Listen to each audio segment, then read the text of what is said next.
It is Monday night, and we are so excited that you guys are joining us for Marriage Monday. We have some of our favorite friends with us. Lots of you know them. They are fan favorites, but these are the Webbs, and their names are actually Stacy and Stacy. That's right. So two Stacys. I'm going to let them tell you just a little bit about who they are, what they do, how long they've been married. So go ahead and introduce yourselves. Boy, Stacy. Oh, you want me to Wait, before we do that, I'm going to give you guys a little preface. So, he is Stacy, she is Stacy. They spell them differently. When they lived in Dallas, right? Dallas, they had different names. They were Stack and IE. But when they came to Weatherford, I renamed them Stacy because it was only right to call her by her name, and I named him Boy Stacy, and that has transferred, and I hear lots of people calling him Boy Stacy now. So And I call her Girl Stacy. He does. You gotta be clear when you call on the phone. Just make sure you pick up the right person. So. Well, we've been married 25 years. This last March, and I can honestly say it's been 25 wonderful years. We've got two kids. They're adult kids. They're Hannah and Aaron. Hannah's 23 and Aaron is 20, soon to be 21. He's in college and she's graduated from college.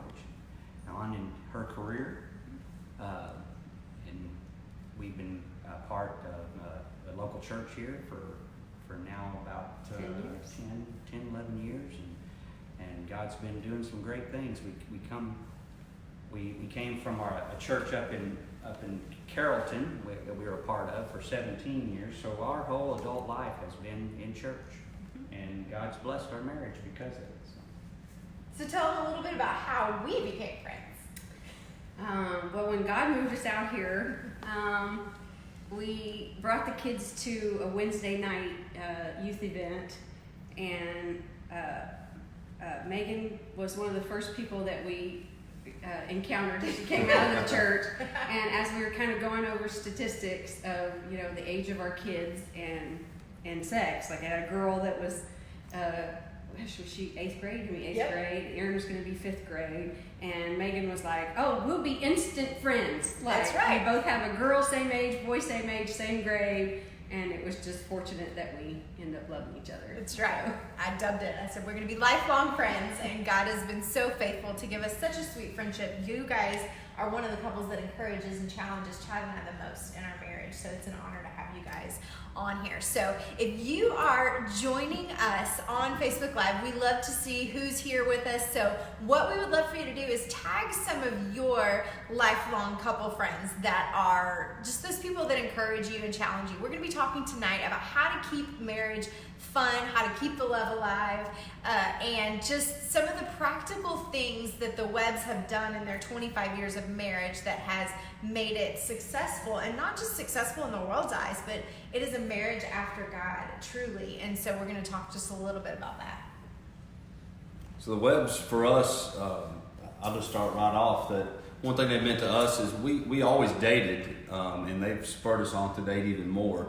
But one thing that they were always doing that we were like, what are they doing? These guys go on vacation all the time, but it really wasn't vacation. It was just something that they called overnight dates that we took on in our marriage. We followed their example and actually went on a couple with them just to start it off and realize how fun it was and how refreshing it was to get away when you're raising kids and you're always around kids, and just to get away and put the world behind you somewhat and just go have fun together. That's right. So tell us how that started for you guys. I know personally because I have an inside view, but a lot of the initiative is on your part. So tell us how that started for you guys way back when. Well, when our kids were young, obviously we had to have a break. And so we would work with our friends or our family, and we would trade out with some of our friends that had kids our age. And we would do overnight date nights. It was just a way for us to kind of get away and be able to remember that if we're not right, then the family's not going to be right. And so it was something that we put as a priority, and it was a priority to me because I wanted to have family time with my wife, not just my children's mom. I wanted to have not necessarily family time, but have time with her as my wife instead of just my children's mom and dad, or mom. And so that's kind of the way we started it out, and we kept it going. It was something very important to us. So. But he's always pursued that one-on-one, time with me. And I think it was one time he was going out on business, and he had a hard time convincing me to go because I was a new mom, and you guys know when you have kids, like leaving your kids is hard. So a date night was one thing to leave, but to go overnight, to go with him. So when we started that early on, I think he figured out that I kind of became a different person when we were out of town. I wasn't mom. I could remember to be his date, his girlfriend, or maybe sexy, not like mom, like I don't know, just different. So I think it kind of triggered something in him, like, oh, I get my girlfriend back when I take her out of town. So I mean, even if it was just local, for a while it was business, but then it became, even if it's just Fort Worth or Dallas, it was really, you get away from the things at home. So how would you say logistically, being a young mom, now that your kids are older, it takes no thought process whatsoever, but it's a process to get ready to go out of town. So logistically, what did that look like for you guys? How many days notice did you need? And then what did that look like as you prepared to let go of the things that you held so dear so that you could grab hold of time with him? Well, when they were younger, of course, you had to orchestrate the child care. So he would either call his parents, or we had one couple, the Cheeks, that we did a lot with. Kids were similar in age. We would trade out. I mean, we were all raising our kids the same way, all trying to be better parents, better, husbands and wives. So if one or the other, that he would orchestrate, either call Mommy and Papa and see if they could watch them or not. So a lot of times he would orchestrate that before he'd even brought it up to me, because he knew that was going to be one of my Deal breaker. One of my, well, what about the kids? Or the kids have to do this Well, or that. she couldn't really let go and be there with me in the moment if I didn't make sure that our family was taken care of and our kids were taken care of. Yeah. And so that was part of the priority, is to be able to sit back and say, I've taken care of everything. This is everything's okay. The kids are fine. They're in their routines like young moms want to have their kids in, and that way we could be going back to date again like we did when we first met each other. I mean, that is the key in a positive relationship, is to get to a point where you can really spend time getting to know each other, even though you've been with each other for 5 or 10 years. And even now, as our kids are older, we're always trying to do something different we haven't done before. Go somewhere we've never gone before. And I had a great example of that in my parents. My parents are very active, and their hobbies were each other. And they spent a lot of time going, and even this week they're going on a trip together, and just going and seeing things and experiencing memories that they normally wouldn't experience if they let life take it away from them. I mean, you only have so much of time, and you want to experience those things with your kids, but you also want to experience them with your bride. So. Yeah, because when the kids move out, then it's just you That's two. right. That's right. Exactly. We're in fun seasons, both of us, empty nesting. So what about you, babe? What do you think it was for us? How do we keep it? Well, I connected? mean, I would say for sure we tagged on to what the Webbs are doing, because I'd never even thought about that. It was either vacation or a Fort Worth date. One thing you've always said is, if you can stay in Parker County, it's not a date. True. She actually will take dates in Parker County now, but forever That's right. we had to cross the County Parker line. County and the County Tarrant line. County to be considered a date. But for us, it's just the new adventure. Not knowing is always fun for us, of what we're going to experience and what we're going to see. Something new for the first time. We call it our first, and we love to do first. Yep. Something that we've never done and experienced. Yep. So we have a bucket list of things that we want to do, things that we want to see. What about you guys? What are some of those things that, as you've been consistently pursuing each other and dating, overnight dates, little weekend getaways, what are some of those things that you've been able to check off the list? Well, this year we were able to check off Europe. That was a big thing on our bucket list. Obviously, we want to go back. There's so many places you Right, can see over right, there, but yeah. we were able to do that for our So many 25th. places, yeah. And that was Hawaii, fun. yeah. Hawaii was one. That was family. That was with our kids. For us, I think the it's gotten big. They've gotten bigger now Right. because it's a little easier for us to go. Okay, let's plan this. We don't have kids to sort out for that to go now. So I think the plan isn't as hard, except for the funds. Right. So we have more funds now. I think that's even go bigger. And for some of you out there, if you know Stacy, he is a budgeter. Yep. He knows if he spent 87 cents on a Coke and it goes in his budget. Today. Yeah, he did today. There you go. He got home and put it in his Excel. But what I love about that is it was so important to him that there was a budget line item for overnight dates, that he made it a priority. They would cut something back to make sure that they continued on the date trend. Yeah. So I know for a fact you planned financially for those overnight dates, but I also know, being your friend, you would plan for what you were going to wear or the time, just preparing for even what you were going to pack for those, because like you said, it was your time to date your spouse. So what's one of your favorite things that she did? Peachy. War. No. What are your favorite things? Maybe a favorite outfit or a favorite, just something she did to prepare for her date night with you that you are willing to share with the audience. And we are on Facebook Live, Stacy. You did that right And your there. children are probably watching. Favorite what? Well, that's Okay, a hard just so question. you know, they did not give us any of these questions Yeah. beforehand, so this is uncut. I don't know. That's a hard question. I mean, I always appreciated that she would.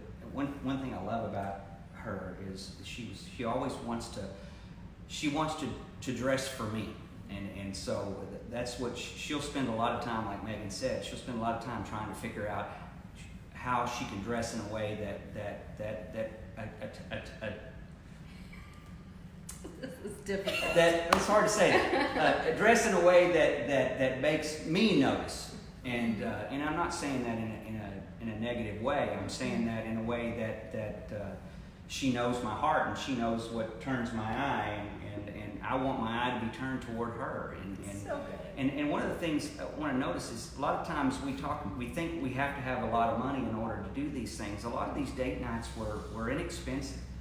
Some of them were just having a dinner out of the county. Some of them were spending the night in a hotel that you planned far enough in advance where you got a decent rate.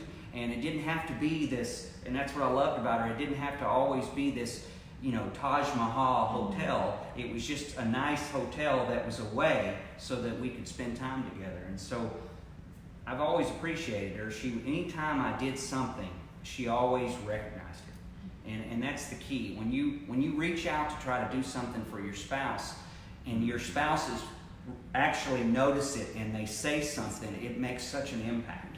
And that works both ways, not just from the man to the woman, but also from the woman to the man. So that's a lot about taking her out and keeping marriage fun and keeping the love alive by getting her out of the normal routine. But what kind of things do you guys do just in your normal routine to keep the love alive and to keep it fun? Are you going there? I mean, only if you want to. She's going to Tub Time. So we've kind of made a name for Tub Time. I don't know how long it's been going on. Remember, our kids are watching. Our So kids you're embarrassed. kids have heard it so Yeah. much. We didn't think it was unnormal. Is that a word? Yeah. Abnormal. Yeah. I didn't think it was not Abnormal. normal. We didn't think it was abnormal until we moved here, and the kids were younger and they had friends over, and our kids were like, kids. "Oh, our parents are in the tub. They'll be out in a little while or something," and they were like, "In the tub together."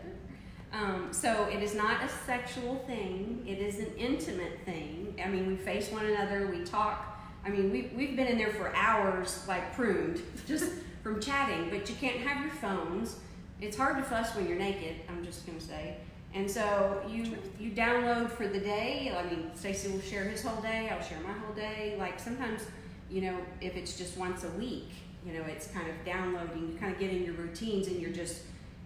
Especially with the kids, you're just passing information. This is what happened with this child, that child. You're getting the update, the download, and so we get to kind of spend that time. So Well, the great part about it was away when we were younger. Mhm. It was away from the kids. We put the Right. kids to bed. Yeah. We had a place we could go to where we didn't have to worry about them overhearing the conversations. We can have conversations about the day, and it's just it took Yeah. It just, Yeah, that was when it reminds me of when we were very young. Our kids, I think, were like 3 or 4, and one we did Growing Kids God's Way, and they talked about couch Yeah, time we did that. and having couch time. But I think ours morphed into porch time. That would kind of be whether it was the front porch or the back porch at different houses, that would be our time to But you had sit clothes together. on. We did have clothes on, so. Most of the time. So we could argue because we were fully clothed, but it was just a sweet time. What do you think? Well, I think there's some guys out there saying, I knew I should have put a bigger tub in. Yeah. It's like I So if can't you're a fit it. contractor, post, because there'll be people wanting to replace Yes. showers with tubs Yes. for tub time. Yep, I think I have a swimming pool for a bathtub at this point in my life. Well, okay, so that's just one of the things that you do to stay connected intimately. And then, what do you guys do for fun? We hang out with you guys. You do hang out with you. And We a lot of hang out- other hosts of friends. Yes. we hang out with friends that we want to emulate their marriage, their lives, their relationships, their everything. I mean, you want to hang around people that you want to, you know, that make you better people and you enjoy having good times with. Too, what do? We walk. We like. Yeah, we go. We've been traveling some now this time of year. Yeah. The kids are We're out. probably traveling more now than Yeah. you know before. Well, I think one of the most important things to hear is that there are so many things that we do to invest in our marriages. Chad and I, Stacy and Stacy, a lot of the friends that we have that are in similar ages and stages that don't cost a thing. Our favorite double date night is literally we'll call each other on a Saturday and be like, "Hey, you busy tonight? Nope. You busy? Nope. What do you want to bring?" What's in your And fridge? we literally bring what's in our fridge. Yeah. We do this for Friendsgiving. Actually, at Thanksgiving, everybody brings their leftovers. It's one of my favorite new traditions. But with them, our favorite Saturday night is, you know, a bottle of wine or some beer and some whatever's in your fridge. And it's just simple time to hang out and just be together. There's no agenda. And I say it's kind of a rule of 3. We usually spend about an hour catching up on like what's going on in life. We spend about an hour just real talk, like what's really going on in your heart, and then, you know, last hour just encouraging each other. And and we laugh the whole time. But I think sometimes we can overcomplicate even just, you know, our relationships with each other and our relationships in community with other people. But what I love is just how real and authentic you guys are, and your love for each other that inspires and encourages, and your love for others. And just know that you can't do, and I say this humbly, what we have without community. You have to be in a group of community, people you trust, people that you look up to, people that you want to chase after, because they're representing how God created marriage. And this couple for us is they do it well and how God created marriage. So it's always a joy to get around them and just to soak around them and to be around them and to learn from them. And we learn from each other just in our ups and our downs, and just out of our laughter. You know, we grow so much in our laughter and just enjoying each other. So as you have parented adult kids, I'm going to change lanes just a little bit. As you parenting adult kids, what is something that you have learned about marriage that you hope is transferred to the next generation, to your kids' marriages? I mean, I hope all the times that they said, "Ooh, don't do that in front of us," kissing or what, you know, that they will have that kind of relationship, you know, that they aren't afraid to show one another they love each other. And I mean, we pray they see the communication, you know. I think it's really key, being able to communicate well. And we pray that they see the priority we make our marriage.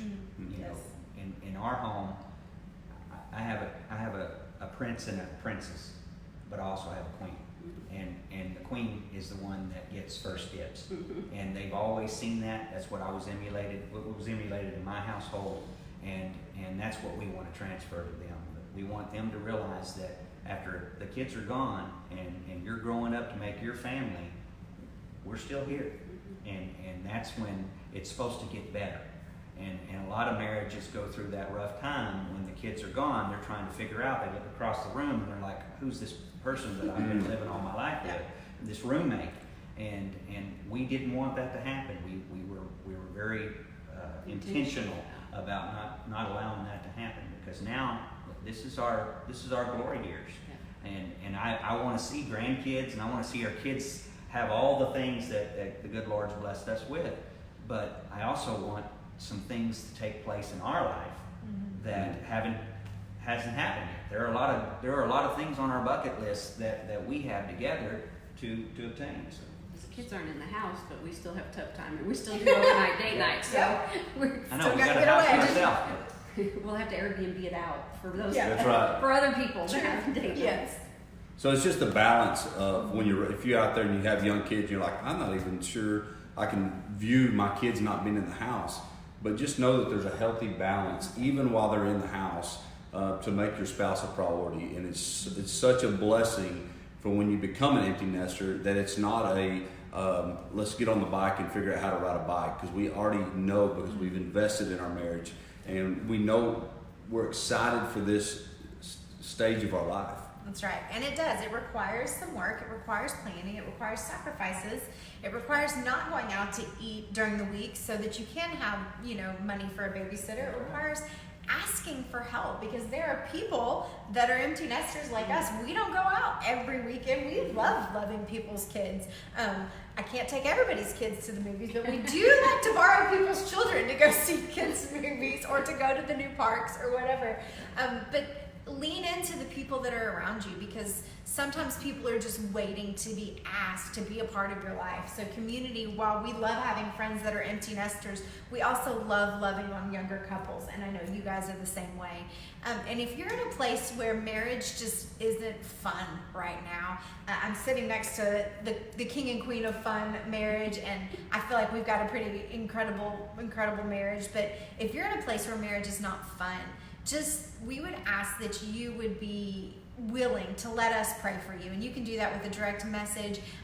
If you aren't involved in a local church, let us know. We know there are some incredible churches that are full of couples who just want to love you to the place where you can know and love God, where you can know and love community, and where you can know and love each other, because all of those things are so important. So I want to flip the tables for you. You were completely not expecting this, but do you have any questions you would like to ask us that you think? That people would want to know? Yeah, or you want to know. Either way. And we want to know. Either way. You see, this is what happens when you're not given the questions. Well, this is always a surprise for any couple that we interview, so. Oh my goodness. Let me think. I'm sure there's a good question there somewhere. While you're thinking, I think one thing is important that I just want to recap that they really hit on, if you missed it, is that when Stacy talked about she always recognized when he prepared something, and she took the role of the cheerleader. And for wives out there, that is so important as the man, is to be cheered on by the spouse, because it motivates us to do the more, and it puts us. It's coming under submission, but being in the way that allows us to do our job well. But it motivates us to do the more inside the role that God's put us in.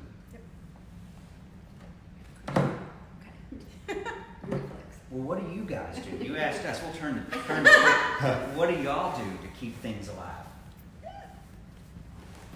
Keep the romance alive. To keep the romance alive. So It's a walk in the park, babe. You got this. marriage is a walk in the park. Yes. One of the things that we do, we know that what happens outside the bedroom is as important, if not more important, than what happens inside the bedroom. And I feel like God has given us a very healthy and intimate relationship, but we do a lot of work on the outside. And so we love to say marriage is a walk in the park, because if I'm not connected to Chad and I'm feeling, either one of us are feeling that disconnect, we'll ask to go for a walk. And because we're shoulder to shoulder and not face to face, we can usually be a little bit more honest about how we're feeling.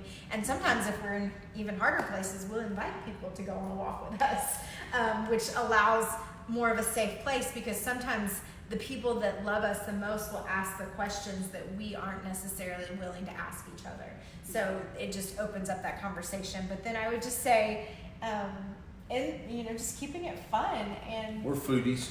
we do eat, So we eat a lot. We love, we walk a lot, and that's our tough time, I would say. Not Yeah. more. We've Yeah. transitioned from the porch time Walks. We get very transparent when we walk, and we've shared that 10 times on this deal. But we're foodies, so we love trying new restaurants, new foods. If it's bad, we're okay with it because we just know we won't go back. Yeah. And then, I mean, we laugh all the time.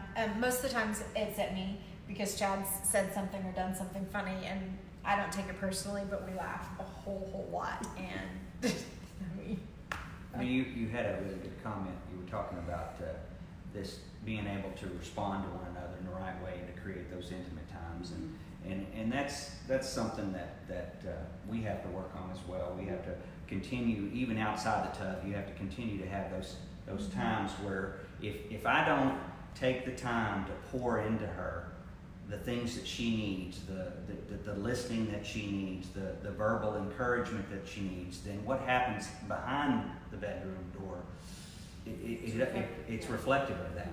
And so it's a very good point, is being able to make those investments in one another, because ladies are like, the old saying is they're like, a crock pot. You have to, if you don't start it in the morning, then it ain't gonna happen at night. We're like microwaves, and it can happen overnight, but it is an investment you have to have. If I have an argument with her in the morning and I've already forgotten about it by the night, then she hasn't. right. She's her mind is one big room, and you've read these things in these different marriage books, and that's another thing, is to invest in different books and different seminars in your marriage.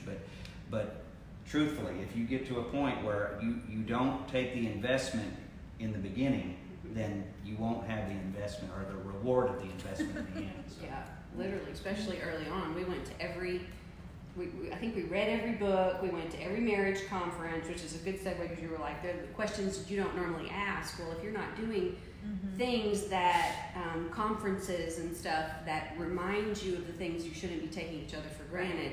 Because you go a number of years and you're changing, you know. But like, time doesn't stop for that, so you kind of have to, if you're not communicating well, your personality changes a lot. Being parents changes you a lot. So anytime there was an opportunity to do that, we've gone out of town with y'all to Houston to a marriage conference. We did. Anytime there's, even if you think you have a great marriage, you do that because you get something out of it every time. You're like, I'm taking for granted for that, or we need to remember to start. And people take for granted the value. You mentioned the local church. They take for granted the value of the local church. The local church can be such a blessing, and it's such a covering that couples need. And that's where you meet people. When you're invested and you're in there volunteering and connecting, or you're pouring in, it's like the word says, what you sow, you will reap. When you're reaping in other people's marriages or other people's kids, that's when you see the harvest come out in your own marriage and in your own kids. And that was something that the Lord dealt with us for years, is if you take the opportunity to really do something for somebody else, then you'll reap the benefits. We live in a selfish world, and we can get caught in our own selfish little corners and only think about ourselves. But if we can learn to get outside of that, and that's where the church comes in and makes a major impact. If we can learn to do that and begin to pour into others, then that'll come back and bless you. So. And one of the best ways, what I love about the local church is we're talking about is if you're designing these overnight dates, and your group of friends aren't somebody that you trust with your kids, then I would start looking for new friends. Because if you've got the young ones at home, you want to trust the people that you live with your kids with, because it's a great trade-off. Yep. So if you leave with anything from tonight, we want you to know that 25 years in, 24 years in, we by no means have perfect marriages, but we have incredible marriages, and we give all the glory to God, and we give some credit to the men who have led the way, and to ourselves as women, as we've learned what it looks like to walk in submission and surrender to the Lord and to the design that He created us for. But it is only as strong as the people you surround yourself with. And so we are who we are today because we've been invested in for 10 years by this couple sitting beside us, and so many other couples, and those have come from the local church. So while we were talking about keeping marriage fun, there's always that little piece of truth that stings a little bit. But our challenge is, who are you connected with? Who are you investing in, and who is investing in you? Because that is the way that you get to have the really fun, really incredible marriages. So a couple quick questions for you. Chocolate or vanilla? Chocolate. Vanilla. Beach or mountains? Mountains. Mountains. Drive or fly? Fly.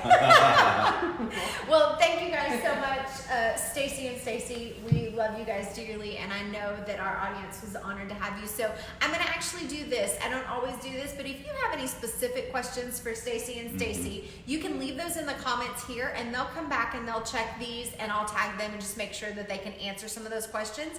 And if you have a specific question you want to ask that you don't want to ask publicly, you can send me a direct message, and I will get that answered from them, because we know that they are a wealth of knowledge and resource. And if you want anything, like to know anything more, we want them to be able to share that with you. So thank you guys. We love y'all. We love you guys, and we'll see you guys next week. Turn it off. Turn it off. Bye.